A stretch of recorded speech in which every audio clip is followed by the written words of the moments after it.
Hi, I'm Dustin Abbott, and I'm here today to give you my standard review of the Viltrox 23mm f1.4 lens. Originally I was going to film outside and a thunderstorm came through. I decided I'd come inside to film instead here today. So of course the 23mm joins the 33mm in kind of fitting the niche of the standard prime lenses for APS-C cameras like Fuji X mount, which I've got that in here, and then Sony E mount APS-C, which I've got in the 23mm. And so the 23mm, you apply the 1.5 times crop factor, comes out at 34.5 millimeters, round that up to around 35 millimeters equivalency on full frame. Likewise, you apply the 1.5 times crop factor to the 33mm, and you end up with a 49.5 millimeter or 50 millimeter equivalent lens. And so while these are not typical focal lengths that you might see, that's the reason for that, allowing them to give you the standard angle of views that are so prized, of course, on any kind of camera system. And in this case, of course, you also get the advantage of a wide maximum aperture of f1.4, which gives you a lot of versatility on your depth of field, how you're going to frame your shots, and also, of course, the amount of light that you can operate in and still get very good photos. And so certainly a very valuable option to have. And of course, we've got a nicely compact prime lens here. It's basically all metal, including a metal lens hood, very, very nicely built.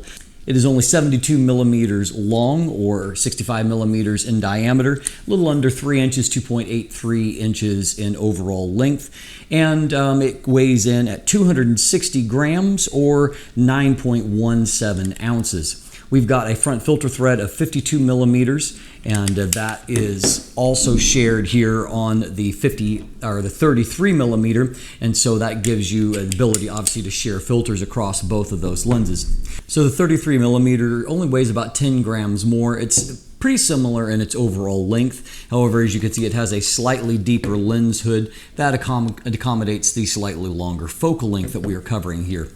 Build quality is actually really, really nice. This actually has a feel of a premium lens because of the grade of materials. It has a very slick looking, kind of a high-end physical design to it, like mostly more like Fuji lenses. It does have a kind of a bifurcated approach to your way to a control aperture, to where you do have the ability to go throughout all of the aperture values. In this case, it is declicked, and so you can rotate smoothly through all of them. The only place where you feel a bit of a detent, which is nice, is at f16, which is the last threshold before you switch over into the A mode for automatic, where you can control it from within the camera. So it is nice that you have a little bit of a tactile feedback there to let you know if you're actually leaving the manual range and moving over into the automatic.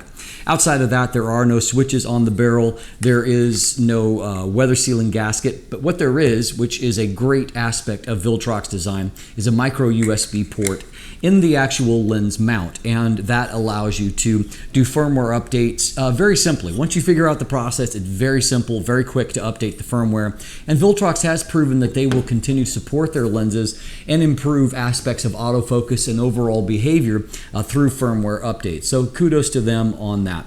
This lens is also equipped with a nice focus motor here that I actually found operated fairly nicely on my Sony bodies that I used it on here. I find Sony focus is a little bit more sophisticated than what Fuji is, and so as a result, I felt like the 23mm focused a little better than the 33mm, but I think it was more the difference in the two different systems that I worked on. In both cases, you also have a fairly nicely damped manual focus ring as the alternative for focusing there. It's also nicely ribbed, all in metal, feels very premium. In terms of the autofocus, as you can see here, the focus pulls are fast and confident. There's not any kind of pulsing or seeking. You will hear a little bit of noise in video operation.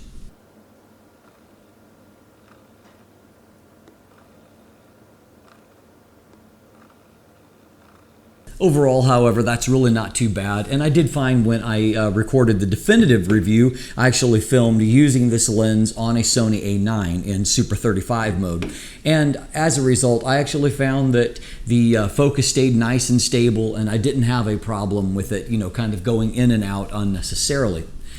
Now, in terms of the image quality, I found that you actually have quite good sharpness across the frame, even at f1.4. It is, I would say, a cut above what I typically see of, at least of the least expensive lenses that have a maximum aperture of f1.4, and that you do have usable sharpness right into the corner of the frame.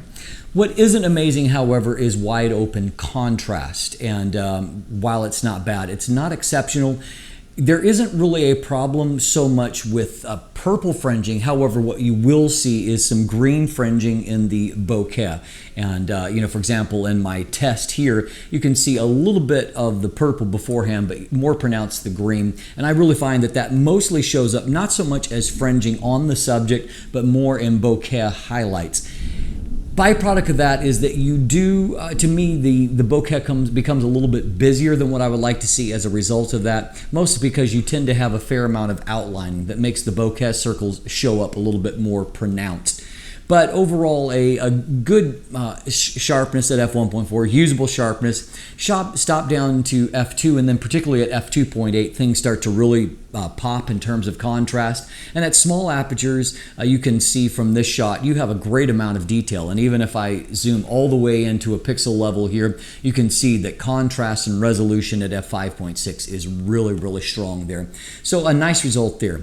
One negative that you will encounter is that the vignette is fairly strong at f1.4. It's less at f2 and less so again at f2.8 and beyond. But at f1.4, there's definitely some strong vignette there that is going to be a factor for you. In some cases, it may have a pleasing application, but there are going to be other situations where you're going to definitely want to correct for that.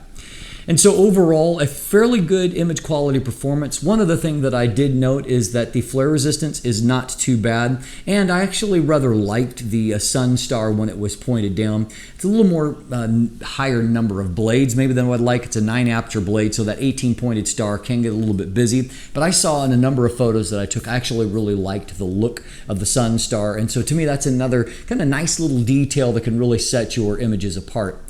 I found color saturation to be a little bit on the heavy side for my taste. It's not quite neutral. It's just a little balance towards oversaturated, although it will be a look I suspect that many people will also like as well. It really depends upon your taste when it comes to all of that. IEF seemed to work fairly well. You know, with a wider focal length, you really have to be fairly close before it really starts tracking the eye in a visible kind of way. And so in many cases, expect to see something more like face detect rather than eye detect.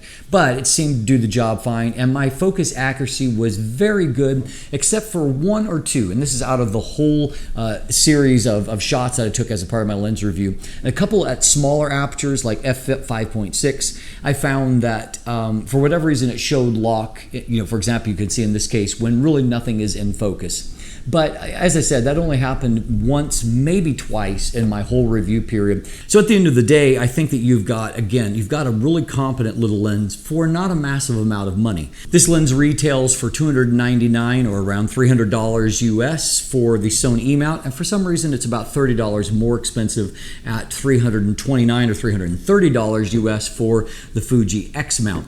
But on either system, I feel like you're getting a fairly strong value for a wide maximum of aperture, good autofocus, good optical performance, and a really, really nice build that is definitely a cut above the kind of lenses you typically see or the kind of build you typically see from lenses at this price point.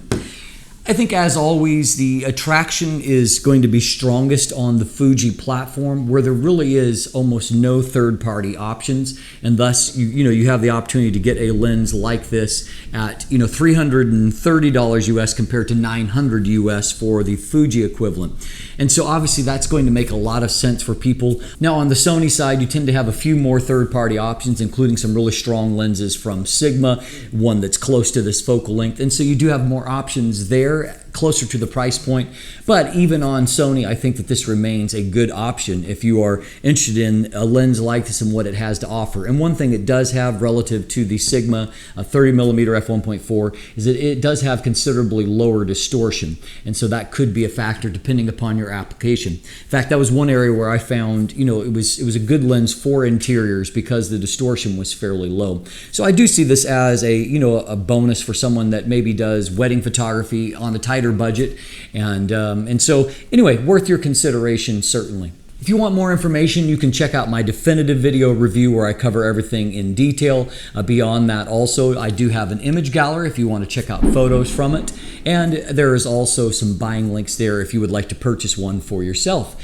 As typical, there is also linkage there to follow me on social media, to become a patron, to sign up for my newsletter. And if you haven't already, please click that subscribe button right here on YouTube. Thanks for watching. Have a great day.